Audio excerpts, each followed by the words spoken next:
Welcome to Your Gen Z Coworker, the podcast where we break down the workplace and focus on what truly matters, building well-being into your career, prioritizing life over work, and staying true to yourself. Hosted by me, Emily, a fellow Gen Zer who's been there, done that, and still figuring it out.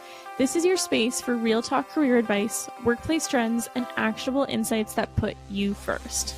From ditching outdated office norms to embracing the freedom to thrive authentically, I am here to guide and inspire you. So grab your coffee or snack of choice, hit subscribe, and navigate this work-life thing with me on Your Gen Z Coworker. Hello, everyone, and welcome back to another episode of Your Gen Z Coworker. I am your host, Emily, and I am excited to have Layla on the podcast today. How are you, Layla? Good. How are you? Thanks for having me on. Yeah, thanks for joining. So I kind of want to pass it over essentially just right to you, Layla, to kind of get the ball rolling. Who is Layla? Who are you? What has your career journey been like thus far? And what's kind of been your focus for the last year and a bit? Well, first, thank you so much for having me on. My name is Layla Palmer. I am a senior in college right now. I go to Emerson College in Boston. And my career journey has been really specific since like the end of high school, basically. I kind of grew an obsession and a passion for audio and podcasting. And that is the career path that I've been chasing ever since. I'm super passionate about just like audio storytelling and really having to focus on just giving the listener, like having to use the sense of, hearing.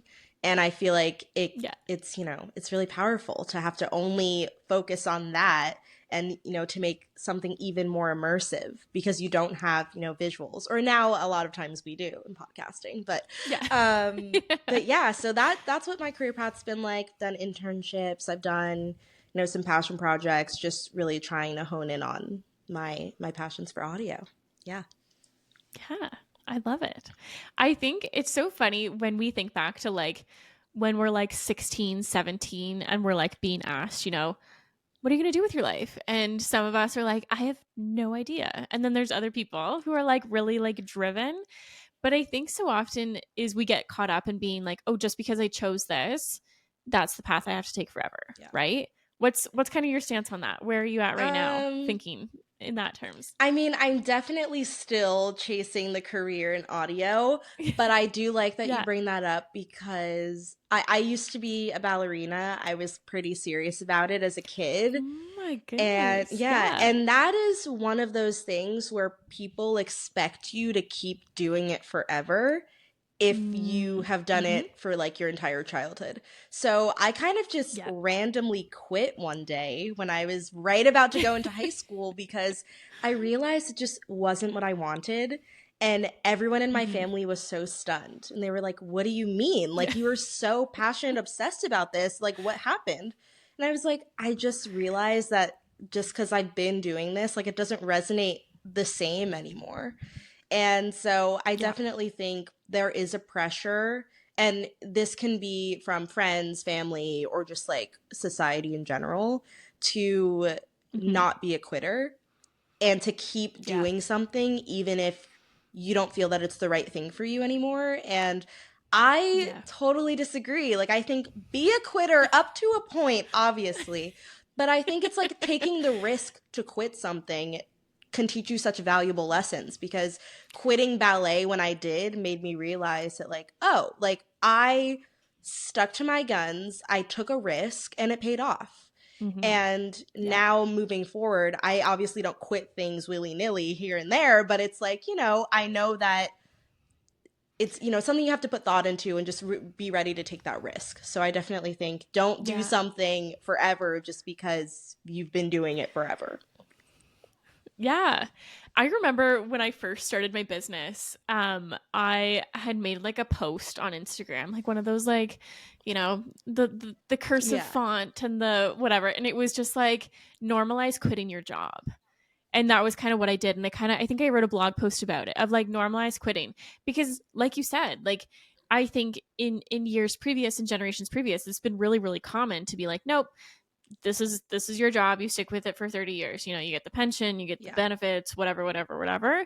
But like, gosh, that's boring. I don't know. Like whether it's just like for our generation, we just don't see it Yeah. that way anymore. And I think we have to normalize quitting things. And it's okay. And it's okay to like, you know, stop something and start something new, because I think we've seen, you know, whether it's the change in technology or whether it's just the change in generations, like there's real benefit to quitting. Yeah, I totally Yeah. agree. I mean, one of the jobs that I quit was the summer job that I had right before college. Okay. And I was in a little beach town, and it was like one of those like swimsuit stores that like in a Yeah. beach town is like on every corner. Yeah. And Yes. so I walked in looking for a job. The lady seemed to really need help. So I was like, perfect, this is my in. I go to work there for one Yeah. day, and it's retail. I'd never worked retail before. And I was like, no, I don't think Okay. I can do this. Like, because it was one of those stores where nobody came in. So I was just like, is this what my summer is going to be? Like standing for 8 hours, not getting to sit, not good Yeah. music in the store, and no Yeah. customers coming in. So I went in the next day. I fulfilled that day, but then I went in the next day and I said to the lady, like, I really, wish that this was a good fit, but this isn't really a good Yeah. fit for me. So I think I'm going to explore other options, but thank you so much for the opportunity. And then I got a job working as a Yeah. hostess, still standing all day and in the hot sun, Yeah. but it was just like a more Yeah. enjoyable experience. I don't know. Like, I think sometimes Yeah. you just got to go with your Yeah. gut. Yeah. No, I agree. I'm Yeah. with you. Do you think that Gen Z, as from elder millennial, oh my gosh, elder Gen Z, hold on, I'm only 27. Let's not get ahead of ourselves. From elder Gen Z to younger Gen Z, do you think that we are misunderstood by older generations? And if yes, what's maybe like one of those myths that you really want to like tackle Yeah. head on? I definitely think we're misunderstood. I think millennials are starting to understand us a little bit more these days. I think millennials have kind of leaned into the whimsy that Gen Z has. I feel like we're a little bit more whimsical, but I feel like the millennials at least are leaning into that and embracing it. I think the older generations, like our parents, our grandparents, they've got some catching up to do. I think here's the thing. I was raised and always told, my generation, we had to walk 5 miles to school and in the blizzards and all this stuff. And I'm like, okay, that's great. Like, congratulate. I don't know. But I feel like there was a lot of that about like how much harder their growing up experiences were compared to us. And I don't think they've really taken the time to recognize that growing up as a Gen Z has not been that easy either. Like, we don't, I've never had to walk 5 miles in a blizzard to get to school, but like I have had to do like school shooter drills in school, or like actual like false alarms with like very dangerous situations. And like, that's a whole other issue, but it's also just like, I don't know, growing up with technology, that is a huge thing. And it really has had its ups and its downs in terms of like growing up. Yeah. And so I think the older generations see that, and they see technology as like this asset, and it is very much an asset, but it also is like can be a detriment to a lot of things. And I don't think the older generations have taken as much time to consider how the differences, Gen Z doesn't just have it swiftly easy. But there is for some reason a perception of that. I don't know. But but yeah, I do think I'll give credit to millennials and even a little bit of Gen X. I think millennials definitely are starting to like, give us a little bit more grace and lean into, all of our whimsical Gen Z experiences. Yeah. I like whimsical. That is I relate to that. That's a good word to describe us. But I think to your point too of, everyone has their hard, right? And everyone's hard looks different.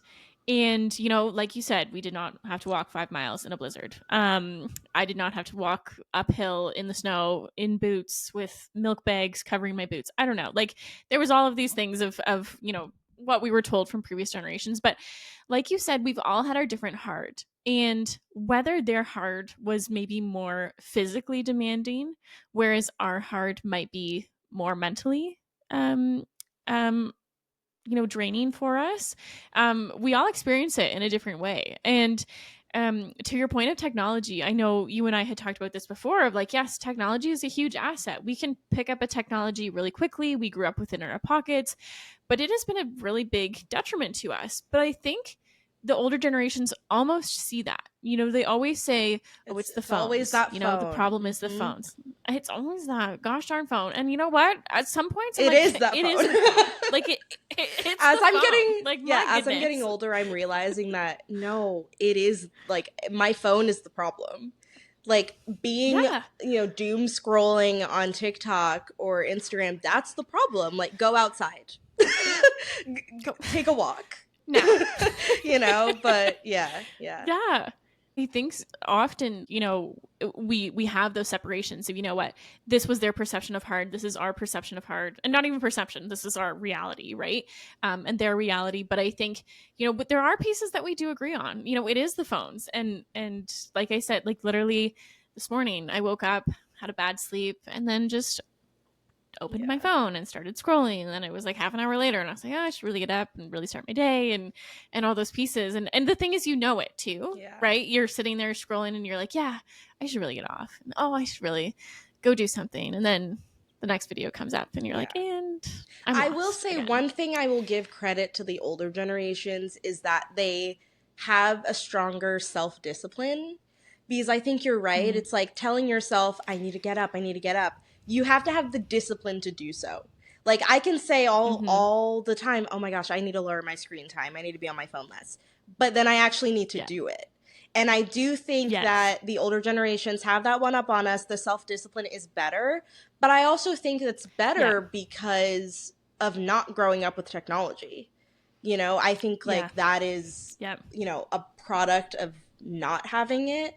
And so, yeah, I don't know. I mean, it's a roller coaster. It's fine. Yeah. Everything is fine.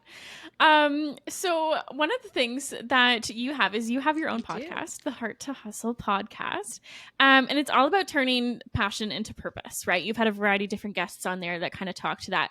But one of the things that that we talk about here on the podcast is that we also, as much as we value what we do and we want to be passionate about what we do, we also really value work-life integration. So I always use the word integration and not balance, because I just have this like ick vibe when it comes to the word balance. But kind of how do you navigate being passionate and being purposeful, but also like trying not to burn out? How do you tackle all that? It's really freaking tough, let me tell you. I mean, it's really tough. Being a college student, number one, is on its own a struggle. And not a struggle per se. It's just like, it's tough. Having an internship, I've been doing the same internship which is audio and podcast related, since my freshman year of college. So school plus internship. And then now I'm adding Heart to Hustle into the mix. It's a lot, you know, it's a lot of stuff. And honestly, unfortunately, there's a lot of overlap. So since being like a junior and now a senior in school, a lot of my projects are more geared toward what I want to do in my career. So like I gear them toward audio, podcasting, that type of stuff. And so it almost feels very monotonous, because I have that school stuff being audio, and then I have my internship that's like almost entirely audio, and then Heart to Hustle, which is audio, and a bunch of other things. So it's very hard to separate everything mentally. And that makes the work-life integration a little bit difficult at times. And I don't know. It's part of, you know, just, I guess, for me, I just really want to build my portfolio. And so all of these things do contribute to that. but at the same time, Yep. sometimes it's really hard to separate hobby, passion, and career. Mm-hmm. Because Hard to Hustle is Yeah. a hobby and a passion. But, Yep. my internship, that's a passion and a career thing. So all of the Yep. lines get blurred. And when I come home at the end of the day, where I do my Hard to Hustle stuff, it's like so hard to just relax because I feel like I should be in work mode at all times. So Yes. it's tough, Yep. and I need to get better at, I think, just like routine and habits. Like, what am I doing to wind down completely from Yep. all of my work and podcast stuff? And it's tough because Yep. being on my phone, like, I love to go on LinkedIn. I love to see what's happening in the industry. But even that, or like being on my phone could be time to wind down. I'm still in a work mode because I'm like looking at LinkedIn, or I'm looking at some newsletter that's giving me industry stuff. So it's really, really tough. Yeah. Yeah. I think from an elder Gen Z perspective, like even once you finish school, like even once you're done college and, even once you start working and you're maybe still doing Hard to Hustle, there, like, I just find there's really not an off switch, like from personal experience. And as much as I want to be like, and I try to teach people about it and be like, well-being is so important and taking time to wind down is so important. And like, you need to like take breaks. It's hard. It's hard because we are so passionate about what we're doing, right? We're passionate about moving forward. We're passionate about growing a career. And I think maybe that's a bit of a misconception that people think, oh, Gen Z like just doesn't care about their future. But like we do, like we care a lot about it so much that we will work multiple jobs, that we will try. And there's a lot of Gen Z who have started a side business or just a passion project on the side of working because we do really value and we want to make sure that we're setting ourselves up for success. That being said, we do value, purpose and passion a lot over a traditional career path, right?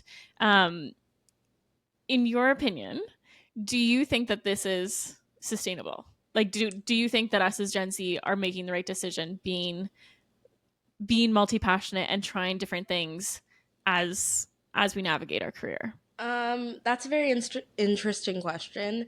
I think it depends on what we're willing to accept in life. Like, if I want, because choosing a career in the arts on its own is already difficult.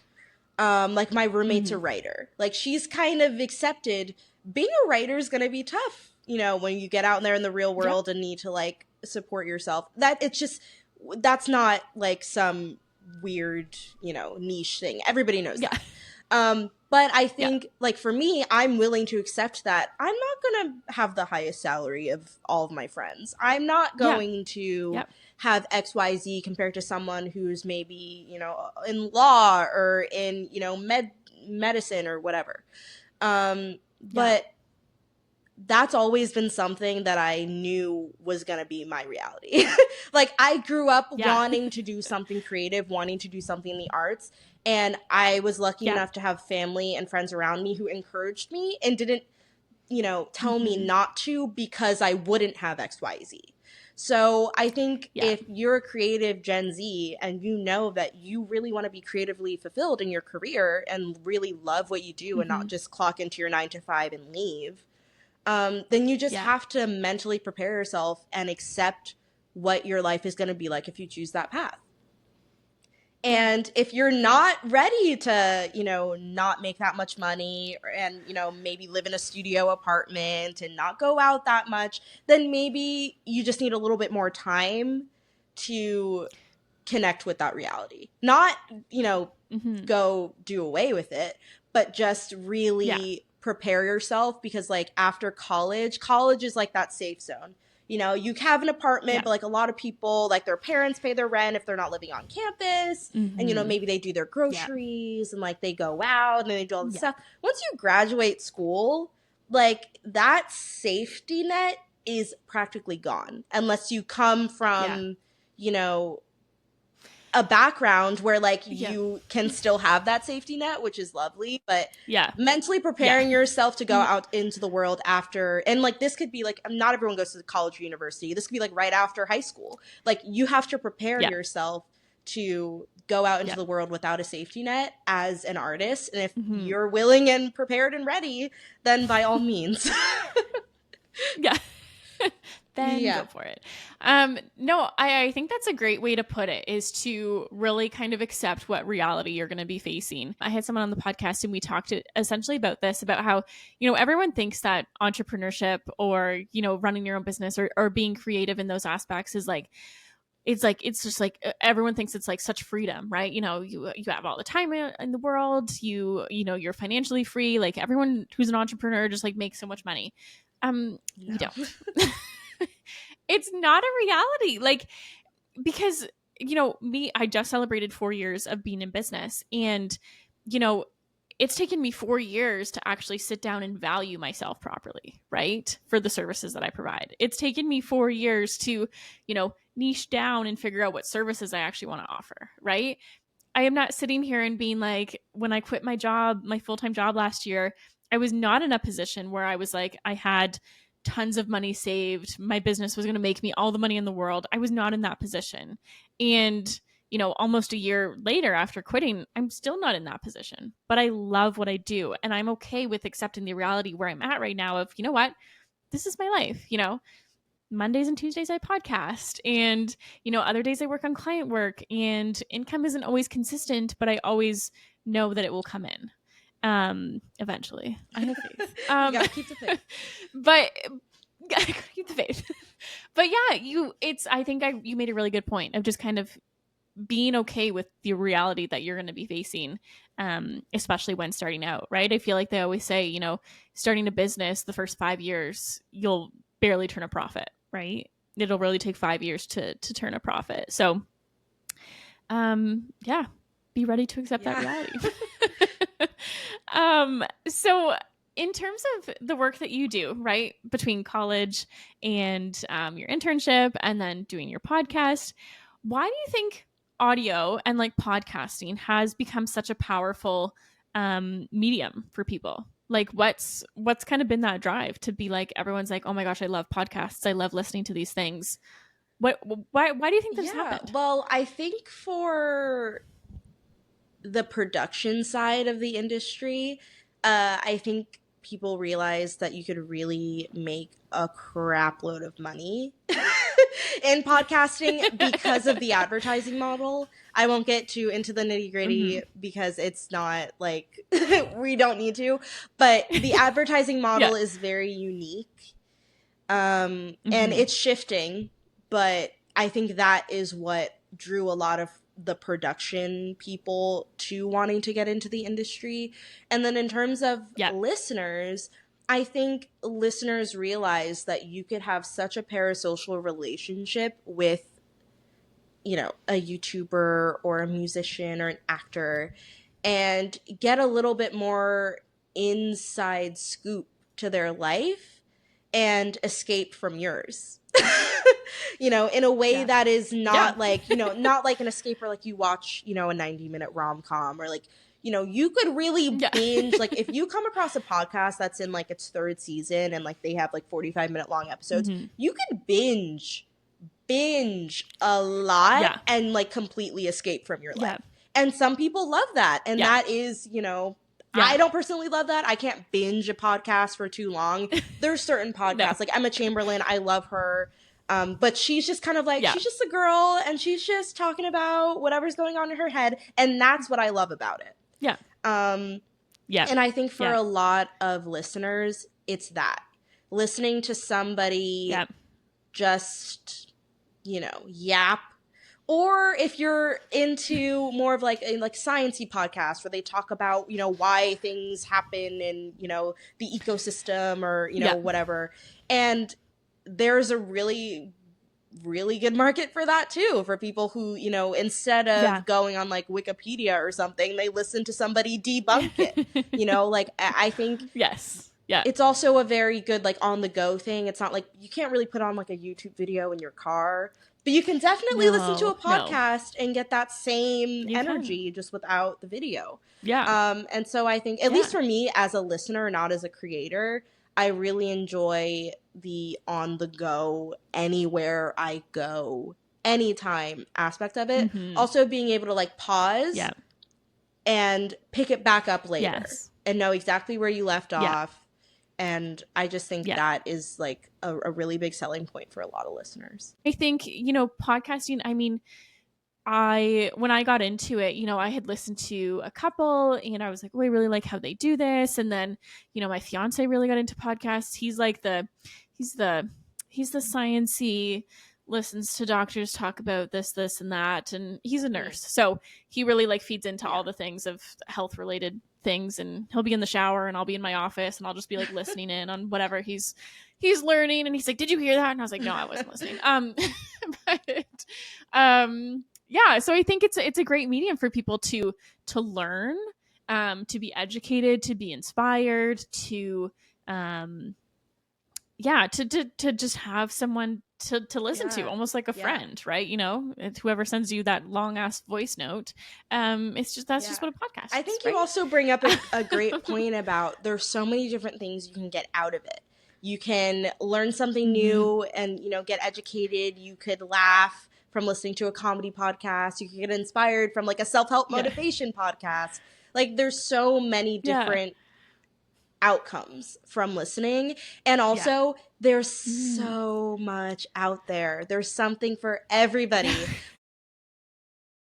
It's like if you will always have a listener. There's something for everybody. Yeah. And I think that's, as a creator and a listener, what I really love about it. Yeah. In terms of, the era of podcasting, which I feel like we've been in for, the last couple of years, we're also entering into the era of like AI, right? The era of remote work, the era of, building a personal brand as Gen Z. Do you think that these are all like because of Gen Z, or kind of what are your thoughts on like how is Gen Z influencing the workplace, and how is Gen Z influencing careers, like from your perspective? Well, I will start it off by saying I think Gen Z has been influenced by other Gen Z that they've seen on the internet. There was like an era there was a prime, at least in my opinion, a prime era of YouTube between like 2016, 2017, and 2019. It was a super prime era. YouTubers were doing their vlogs, they're doing Vlogmas, they're doing giveaways, they're getting brand deals, they're going to the Met Gala, like all this stuff. And once TikTok came around, post-musically at the start of TikTok, then we're getting to see even more of that because of just like access to more content. And I think Gen Z really saw that people could take having fun on the internet and make it into a career.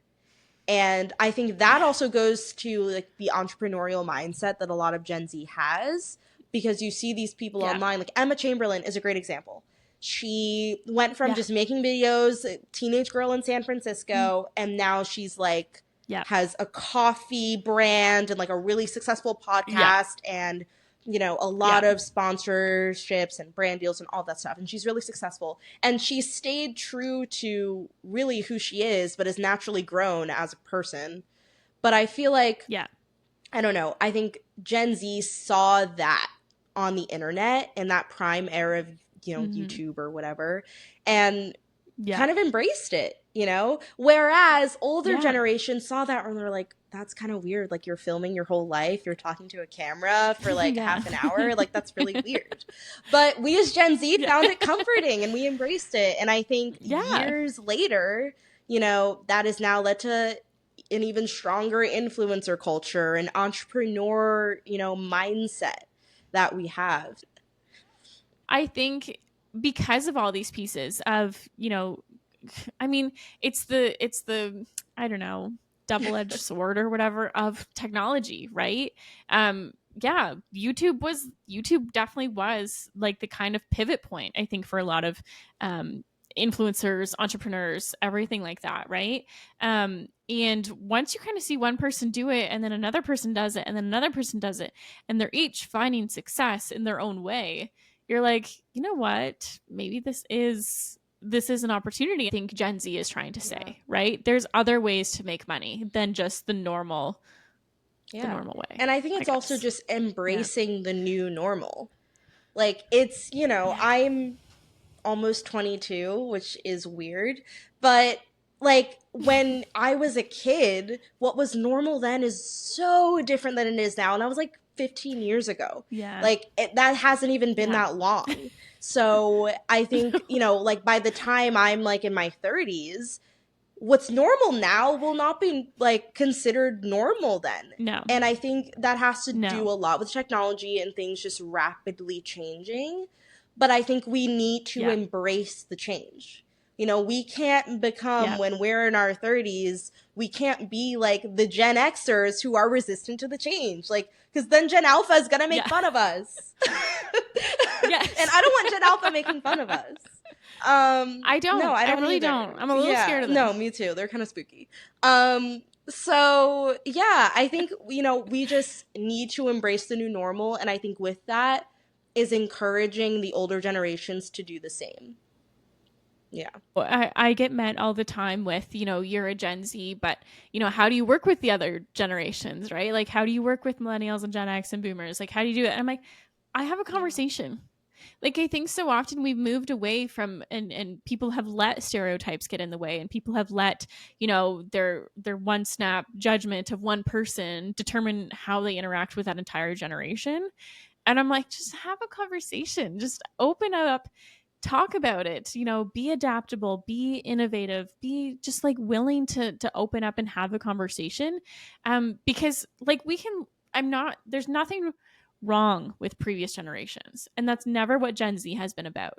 We have learned everything that we have learned because of generations previous to us, right? We have learned that sticking in a career for 30 years is maybe not the best path for everyone. You know, we have learned that to embrace life right now, because how often do people get to retirement and then actually not be able to live their retired life like they wanted to, right? And that's where I always try and open up the conversation. And I say, you know, you worked for 30 years because that's what you were taught, right? We will still probably work for 30 years because life is expensive, but maybe doing things we're more passionate about, and maybe doing things that give us more flexibility to live life, because with health concerns, with just unexpected things that happen, we don't know when our last day is, right? We don't know when our last day is. And so we can attribute this mindset and the way that we approach work because of generations before us. Yeah. Yeah. Good stuff. Kind of sad. I know, but good. So if you could give a piece of advice to Gen Zers who are struggling to find their path, figure out where they want to go, whether in work, in their passions, in life, whatever, what would it be? I would say, rather than try to nail down a path, just set goals for yourself. Because you'll set goals for yourself and you'll tick some off the checklist, and some you might alter a little. You know, maybe, you know, you want to move into a 1-bedroom apartment and get a cat, which is one of my dreams. I won't be moving into a 1-bedroom. I'll be having a roommate, but I am hoping to get a cat. Okay, but regardless, if that is one of your goals that you have on your list to do in like the next 5 years, to go from a studio to a 1-bedroom, like that's a slay and that's a goal. And that goal might or might not impact what you do with your career based on, you know, whatever factors are in place. But I think just setting goals for yourself and being okay with the fact that they might change based on how you change. Because we all change with time, with experience, certainly, and the lessons we learn. And I think if we stick to the same goals we set for ourselves 5 years ago and don't change them at all, then that's where we get stuck. But I think if you have goals, then you'll eventually get to, you know, the path you're supposed to be on. Yeah. No, I like that. One of the things that we always do at the end of the podcast episode is my rapid fire questions. So these are just short little questions that you kind of like pick between or have a quick answer for. So I always say this: you have 5 seconds to answer each question. I can't count and talk at the same time though, so no pressure. However fast you want to answer, we'll work with it. Okay, so are you ready? I am reluctantly ready, yes. Okay. Okay. Dream job as a child. Oh my God. I guess I'll just say ballerina. Okay. Yeah. That makes sense. Okay. One food you could eat every single day. I have 2 answers: sushi or sunflower seeds. Ooh, yes, sunflower seeds. So good. Okay. Your most used emoji. Ooh, okay. I think it's the one with like the eyebrow going up. Do you have a go-to karaoke song? Are you a karaoke Ooh, girl? I love I'm not a huge karaoke girl, but if I had to pick a karaoke song, it would probably be Living on a Prayer by Bon Jovi. Okay. Yeah. That's a good one. It's a good one. Everyone knows that one. Yeah. First celebrity crush. My first celebrity crush. Oh, that's so hard. I mean, it was probably like Zac Efron or something. See, that was my answer too. And then I realized that, okay, do you know A Cinderella Story with Hilary Duff and Chad Michael Murray? See, I feel like Chad Michael Murray was actually my first celebrity crush. But in the moment I did say Zac Efron. I just feel like there was definitely some time where I was watching High School Musical with my sister and like I came to consciousness as a child and Zac Efron was there and I was like, okay, sick. You're like, this is what I'm sticking with. Yeah. Okay. One thing you can't live without. Ooh, I mean, I hate to give sunflower seeds as an answer twice, but low key, I can't live without them. But other than I would say like my mom. Yeah. Okay. That's a good answer. She'll like that. Okay. Favorite childhood memory. I guess maybe, I don't know, the first ballet class I ever took, it was really special. Mm-hmm. I had tried a class at a different dance school before then, had a really bad experience. And then my mom was like, we're going to try something new. And then she took me to this new class and I like fell in love. So I guess I'll say that is like a favorite childhood memory. Yeah. I like that. It's cute. Favorite holiday or time of year? Ooh, I love the fall. That's my favorite time of year. Okay. But in terms of holiday, I would honestly say like Thanksgiving I love and also Memorial Day. But that's like, American weird. But no, let's say Thanksgiving, which is also an American weird holiday. I just think it's weird how late in the year it is. Like ours is in October and you're not till November and it just throws me off every time. Morning person or night owl? I'm definitely a morning person. Yeah. Okay. Yeah. Sweet or savory? Savory for sure. Yeah. Sunflower seeds. Come on. What is your biggest fear? Okay, my biggest fear is like I don't want to get morbid, but dying alone or like having like someone I love die before me because then I have to like process it and so, like I don't really want to deal with that, so probably that. Nope. Yeah, my answer was just dying in general. The tears nope. I can't think about it. Sometimes my boyfriend or fiance now, sometimes he'll like ask me questions about like, oh, like, what do you think happens when you die? And I'm like, I don't want to have this conversation because I'm never going to die. I'm just not. It's not happening. What is the best career advice you have ever received? Best career advice?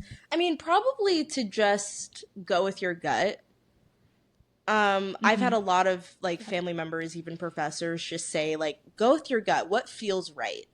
And so that's probably the best just because I feel like in the instances where I think too much about something, then I end up not doing the right thing in the end. So go with your gut. Yeah. Go with your gut. I like it. Do you believe in aliens? Not in the way that like movies and TV shows or like, Rick and Morty, portrays aliens, but I think I do. Yeah. Yeah. I feel like I feel like they're walking among us though, and we just don't know. Like that's what I see. Like I feel like I could walk by any person on the street, like, wait, maybe they're an alien. Like kind of like what happened in Captain Marvel. I feel like that's the vibe. Yeah. That could be a thing. Okay. That's my new favorite. Thank you. Just kidding. Okay, and last question. What is one thing that you have on your bucket list? On my bucket list, I really want to get a cat. I've never had my own and I really want to. But other than that, it would probably be to just travel more. I really want to travel more. Yeah. Yeah. Have you done a lot of I traveling haven't. thus far? I took a trip last summer. My friend and I, she's from the UK. We went to see Taylor Swift in Okay. Edinburgh, and then we went to like Barcelona, Amsterdam. It was great. So that was Oh, like the biggest trip I've ever I'm so taken, jealous. but I Yeah. definitely want to get some Yeah. more stamps on my passport. Yeah. Yeah. As we're kind of wrapping up, I'm so thankful to have you on the podcast, Layla. Um, where can listeners find you and Heart to Hustle to dive deeper into everything that you do? Sure. So you can find Heart to Hustle by just searching Heart to Hustle on any podcast app that you use. Otherwise, we're on Instagram at Heart to Hustle Pod. And then our website is hearthustlemedia.com. So you can find Okay. all things Heart to Hustle on the website as well. Okay, perfect. So I will make sure to link all of those in the show notes. But thank you so much for coming on the podcast, Layla. I had a I did great too. time. Thank you so much for having me. It was a blast.